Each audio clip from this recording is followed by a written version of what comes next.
सामना को आसिला बीजेपी अंतकंदल धर्मशाला निर्वाचन मंडली दुई बीजेपी गोष्ठी भितर चली शीतल युद्ध एवं भुवनेश्वर पहुंची। स्मृतिरेखा पही समर्थन में धर्मशालार स्थानीय बीजेपी नेता निर्वाचन कमिशन को द्वारस्थ होती। बीजेपी नेता हिमांशु साहू विरोध में निर्वाचन कमिशन को द्वारस्थ होती। धर्मशाला हिमांशु बीजेपी आशायी थे, हेले स्मृतिरेखा को टिकेट मिलवा पर बीजेपी नेता हिमांशु साहू प्रतिहिंसा परायण होइछंती। बीजेपी प्रार्थी स्मृतिरेखा विरोध में सोशल मीडिया रे मिछ प्रचार करुछंती बोली स्मृतिरेखा पही समर्थक माने अभियोग करिसंती। सेपटे बीजेपी राज्य सभापति पाखरे भी समान अभियोग करिसंती धर्मशाला आसीथिबा स्मृतिरेखा पही समर्थक।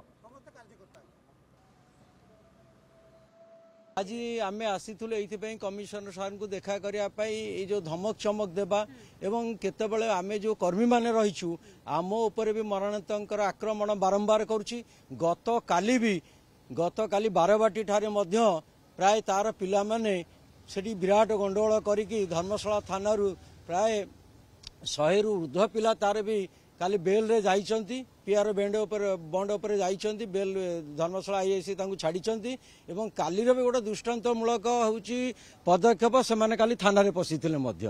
तेणु तार गुंडामीर प्रतिवाद एवं अशालीन जो वक्तव्य से माने रखुची एवं स्मृतिरेखा पही को जड़े विधायिका प्रार्थी एवं जड़े महिला को से जो भली भाव में छेली कुकुर बिलेई एवं बैड लैंग्वेज जो व्यवहार करुच्ची तार प्रतिवाद स्वरूप आम प्रतिवाद करने जनवाई कमिशनर पाखु आसी।